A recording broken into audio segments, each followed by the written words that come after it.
des forteresses imprenables, ces Ksars se dressent sur les hauteurs des montagnes du Dahar, dans la région de Tataouine.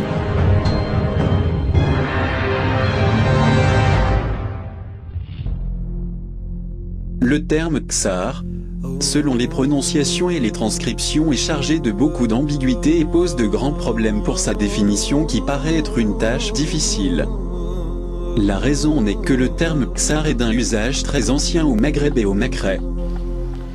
هذه القصور هي التوزيع الأول. نحن عندنا قصور في الجبل وقصور أخرى سهلية. قصور الجبل خاصة هي يبدو أنها أقدم في التاريخ، لأن هناك نقيشة في أحد القصور تقول بأنه بني في حدود 570 هجري، معنى ذلك 500 بعد وفاة الرسول.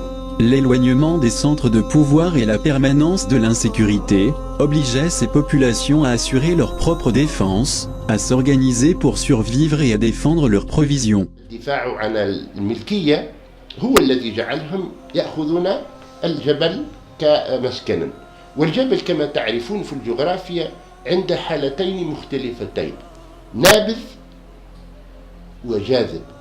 جاذب في حالة الحرب ونابذ في حالة السلم. Ce Ksar offre la particularité de posséder une deuxième cour datant du 19e siècle qui prolonge la première construite au 15e siècle environ. Il dispose ainsi d'un nombre de 400 cellules de stockage des réserves alimentaires appelées Ghorfa qui sont réparties sur 4 ou 5 niveaux.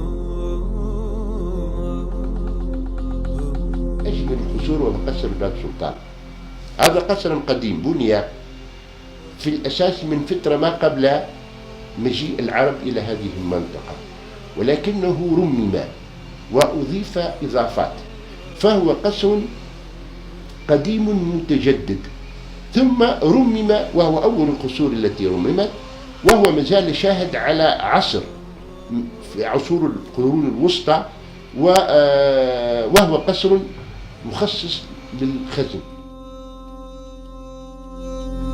L'accès était contrôlé par une porte et les nomades pour accéder à leurs réserves devaient dévoiler un mot de passe.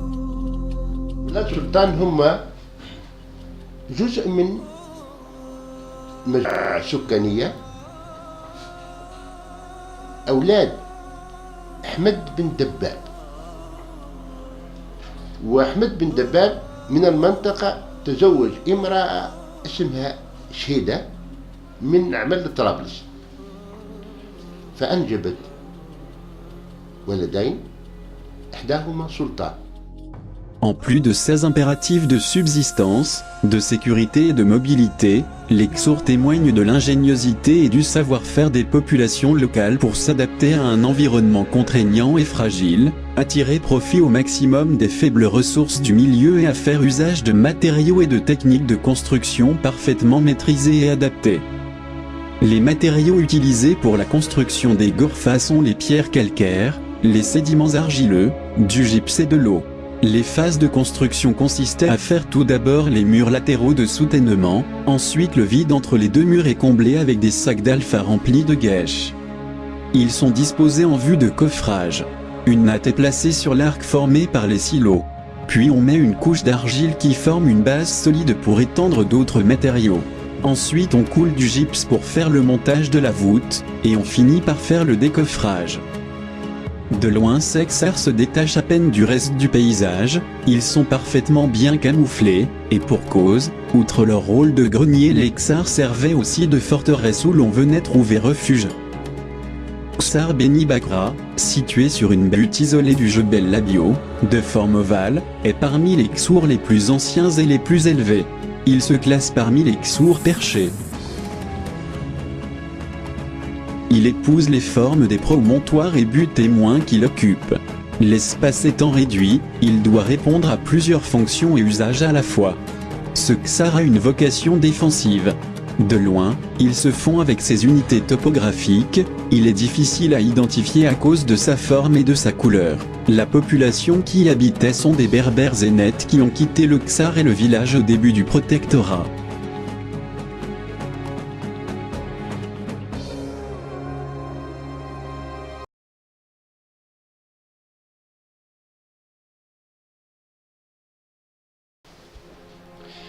إذن قصر بني بركة هذا كانت عنده وظيفة خاصة جدا في هذه المنطقة، فهو قصر لا مثيل له على الإطلاق. لماذا؟ لأنه كانت عنده 3 وظائف في ذات الوقت. الوظيفة الأولى للخزن شأنه في ذلك شأن كل القصور. الوظيفة الثانية أنه سوق، وباعتباره سوق في المنطقة هذه كلها أول سوق عرف في تاريخ المنطقة في فترة